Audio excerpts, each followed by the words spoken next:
I know. I absolutely know. There is no question. I did a bad thing. Unprofessional. First time. I know I did that. Yeah. And there's no excuse. I don't have an excuse. I won't put forward an excuse.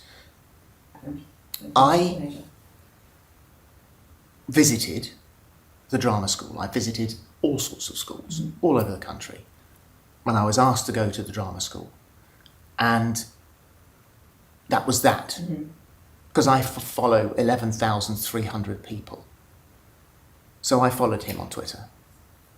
And I think he probably said what everybody says is, thanks for following. And that was that. And then it became more occasional career advice, thinking about television. And I said, I thought you wanted to be an actor. It's that sort of chat. And then decided on TV. And I said, well, I'm sure you could do come and have a look at This Morning for a day, which he did. And bearing in mind the connection, I wanted to look after him. So until he was picked up, I made sure he was okay. And so he worked at the show for a bit. We became mates. And then one day,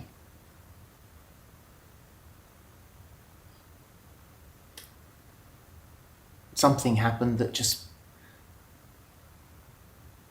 changed it.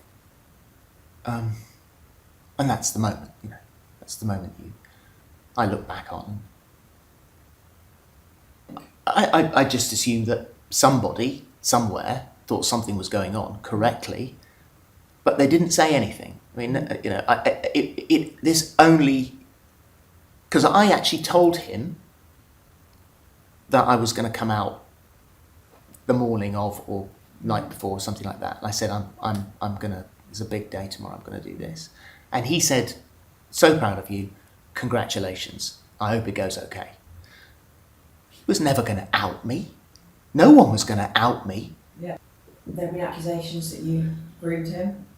I'm just gonna let you answer the question. I did not. I did not. Yeah.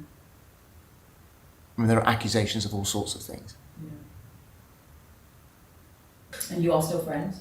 Yeah, oh yeah. I mean, this is obviously, this entire show I haven't spoken to him.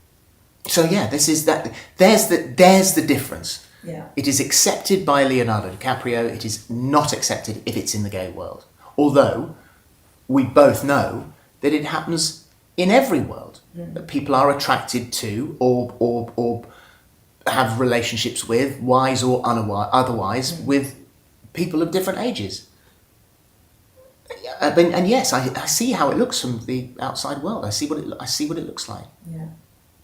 There is categorically no toxicity in there, and the only people who create that are the people who have their own toxicity.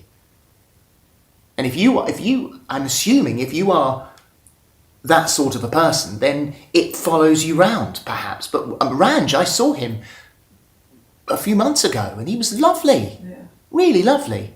And I don't know why he would do that. I don't know what is the reason to stab something that's been really good to you. And maybe he wasn't asked back on again. I don't know. I don't book the guests. I have we neither of us have any say in who comes on or what. You can go in with a good idea and say, I've just been watching this series. Can we see if we can get that person because we love it? Yeah, we'll see if we can book them. That's the sum total of that. Who's the person you've given the biggest apology to? Who was the person it was hardest for you to tell? Steph. And how did you do that? She got off a plane and I phoned her up and I texted her and said, I need to talk to you, I've got something to tell you. And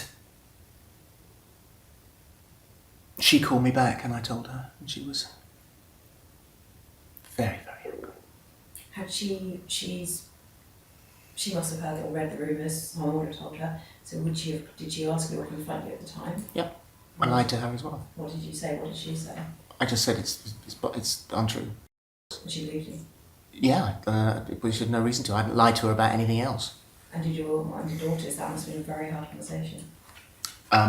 They were unbelievable. They are incredible. They are, without question, our greatest asset. Yeah. The last time we had a conversation was when I texted Holly and said, don't reply. This is after the statement last week. Don't reply. You're probably not allowed to. But I am deeply, deeply sorry that I lied to you. And I am. It was the one secret in our sanctuary that was never mentioned. She has been affected by this. She's been massively affected by it.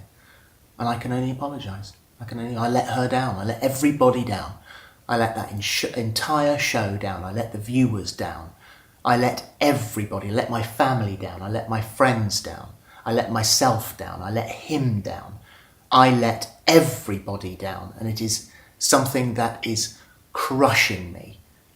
And to that unbelievable, non-toxic, wonderful, talented, kind team, I am bereft.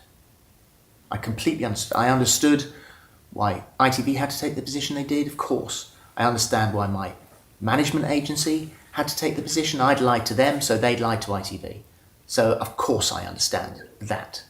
And you watch all of these sheds, you shed your life, you watch all these layers of you slide away and slide away and slide away. The things that were dear to you. But I deserve it. It's my fault. I deserve it. I don't throw people under the bus. But I have a very good instinct for these things. I threw you under the bus, really. I have a very good instinct for these things, and I knew it was a bad thing to do, but there is no reason that the justification that was given to me shouldn't have been true. You are journalists, loosely, and you are covering a massive story. Therefore, I want you to cover it. As indeed 700 other journalists did exactly the same thing. There was no jumping of a queue, and I knew my face. My face is. Oh, we shouldn't be here. I don't feel right. And we looked. It didn't feel right. And the thing was, what was sad was that it wrecked what I wanted to do on the day. I wanted to go and stand at the end of my road and watch her go past as she went out to Windsor. But of course then you can't be anywhere near it. So it was assumed and hoped that we would be treated in the same way as the 700 journalists who walked through that separate door and didn't file past the coffin and walked down the side of the room and stood and watched the people so you could say what the faces were like, what the atmosphere was like. We did that, and then we left. And within seconds, there was the photo of the two of us. Why us? We were texting each other backwards and forwards, and I said to Holly, I knew I should have gone with my gut, and she said, I know. Yeah. Is that why she did the on-air apology and you looked fairly seething? No, there was nothing to be read into that. Right. Nothing to be read into that. You either get a link or you don't get a link, Did or you you get something else. apologise on air, or were you frustrated? We were struggling with the fact that we didn't have anything to apologise for. We hadn't done anything wrong. And I think we said in the VT, we would never jump a queue. Yeah. I think that was in the VT. But no, I mean, I wasn't on air. We were shell-shocked, the both of us, completely shell-shocked by the reaction. What are the two things you don't screw up? The Queen and a queue. My biggest regret is getting into a relationship at work. To whom do you owe your biggest apology? Everybody. To every single person, I am deeply sorry. And I apologise to him because I should have known better. I should have acted the way I've always acted. I should not have done that. And it has brought the greatest misery onto his totally innocent life, his totally innocent family, his totally innocent friends. It has brought the greatest grief to them. And so I think probably my greatest apology goes there.